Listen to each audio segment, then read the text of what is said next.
சிவபுராணம். கர்வம் கொள்ளும் முனிவர்கள். அத்திரி முனிவர் சங்கடங்களையும் சகல பாவங்களையும் களைந்து மக்களை நல்வழிப்படுத்தவும் எங்கள் மீது கொண்ட கருணையால் தோன்றிய தாங்கள் இந்த ஆசிரமத்திலே எழுந்தருளி தங்களை நாடி வரும் அனைவருக்கும் அருள் புரிய வேண்டும் என சிவபெருமானிடம் பிரார்த்தித்தார். அத்திரி முனிவரின் பிரார்த்தனைக்கு மனமிறங்கி அனுஷ்யா தேவி கேட்ட வரத்திற்காகவும் அவர்களின் ஆசிரமத்தில் அத்தீஸ்வரராக எழுந்தருளி அனைவருக்கும் அருள்பாலிக்க தொடங்கினார். எம்பெருமானும் கங்காதேவியும் அத்தீஸ்வரர் ஆசிரமத்தில் இருக்க தொடங்கியவுடன் வனத்திலிருந்து வந்த வறட்சியாவும் நீங்க தொடங்கின. வெளியிடங்களில் இருந்து தவம் செய்யவும் முக்தி அடையவும் அனைவரும் அத்தீஸ்வரர் எழுந்தருள்ள காமதம் என்ற வனத்தை நோக்கி வரத் தொடங்கினார்கள். அவர்கள் அனைவரும் சிவபெருமானை பலவாறாக துதித்து பூஜை செய்து வழிபட்டு வந்தனர். அவர்களின் பக்தியால் மகிழ்ந்த எம்பெருமான் அவர்களுக்கு வேண்டியவற்றை அருளி சுபிட்சத்தை அளித்து வருகிறார்.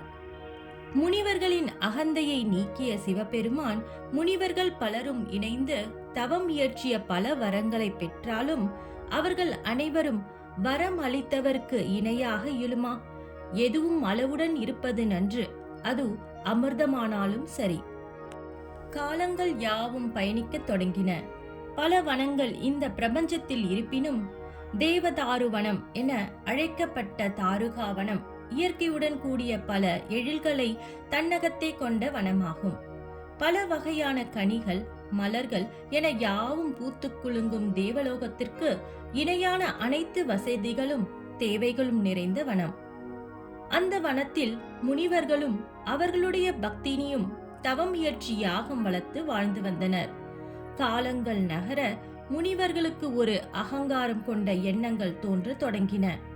அதாவது யாகங்களே அனைத்து பலன்களையும் அளிக்கக்கூடியது என்றால் அந்த யாகத்தை உருவாக்கி வளர்ப்பவர்கள் முனிவர்கள் ஆகிய தாங்கள்தான் இந்த பிரபஞ்சத்தில் மிகுந்த சக்தி உடையவர்கள் என்றும் தங்களை விட யாவரும் இல்லை, ஏன் ஆண்டவன் என்பவரும் இல்லை என்ற எண்ணம் தோன்றி இறை வழிபாட்டினை மறந்தனர்.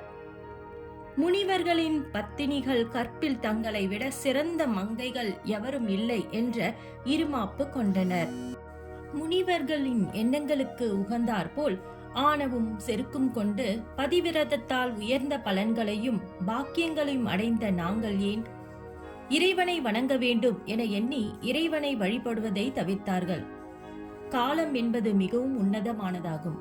ஏனெனில் இவர்கள் கொண்ட ஆணவத்தை அடக்கி இவர்களை நல்வழிப்படுத்த காலத்தை தன்னகத்தே கொண்ட காலனான சிவபெருமான் எதுவும் இல்லாதது போன்று வேடம் தரித்து கையில் திருவேடு ஏந்தி திகம்பரனாக தாருகாவனத்தில் மனதை ஆட்கொள்ளும் வகையிலான பாடல்களை பாடிக்கொண்டே உடுக்கையை அடித்துக்கொண்டு முனிவர்களின் இல்லங்களுக்கு சென்று யாசிக்க தொடங்கினார். யாரோ ஒருவர் பிச்சை கேட்பதாக எண்ணி அவருக்கு பொருளளிக்க வந்த முனிவர்களின் பத்தினிகள் திகைத்து நின்றனர். அதுவரை கற்புக்கரசிகளாக விளங்கிய பத்தினிகள் சிவபெருமானின் சுந்தர வடிவத்தை கண்டதும் அவர்களின் தர்ம நெறிகளை மறந்தனர்.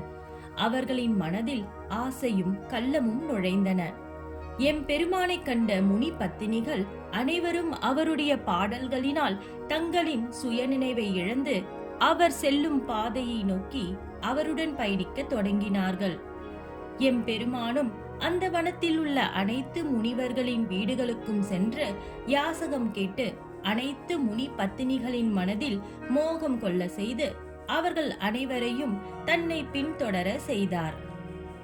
முனி பத்தினிகள் அனைவரும் யாசகம் கேட்டு பறந்த தேசங்களில் கற்றித்திருந்த பரதேசி வேடத்தில் வந்த எம்பெருமானை அணுகி தங்களின் மனதிற்கு பிடித்த பாடலை பாடும்படி கேட்டு அவரை சுற்றி கொண்டே இருந்தனர். பூவில் உள்ள தேனை எடுப்பதற்காக சுற்றித் திரியும் தேனீக்களைப் போல முனி பத்தினிகள் அனைவரும் சிவபெருமானை விட்டு பிரியாமல் அவரை சுற்றி கொண்டே இருந்தார்கள். ஓம் நம சிவாய.